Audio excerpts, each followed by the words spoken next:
Scotty, ano lang? Okay. Scotty, ano lang? Hindi ako eh. Ikaw muna. Oh, Scotty, musta yung recovery mo? So far, okay naman. No? Trying to be healthy na day by day. So far, there's no timeline yet. But iba kasi, yung sinasabi ko nga kanina, hindi mo alam kung kailan yung hamstring medyo traitor.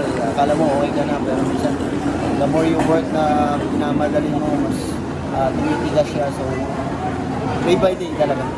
Anong sinasabi sa'yo ng team? Sabi mo nga taking time ka pero siyempre ngayon struggling kayo.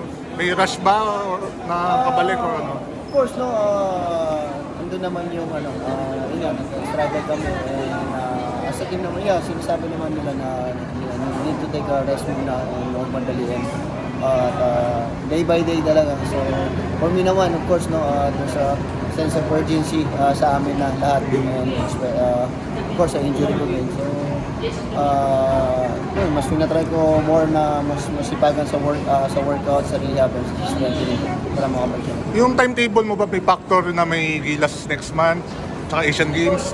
Factor din ba yung kailan ka makakabalik? Yeah, oo naman kasi yun nga, meron gila. So, hindi ko talaga alam kung kailan. So, day by day talaga. Depende. Sana by August, first week o second week of August, okay na. Ano ba sabi mo dun sa ibang players na ginagamit ni Coach Team kapag wala ka? Like, example, si Abis ginagamit. Well, I think ang ganda naman ng pinapakita, no? But overall talaga, nag-struggle talaga kami sa team. No? It's not about individual right now sa amin ngayon. It's overall as a team.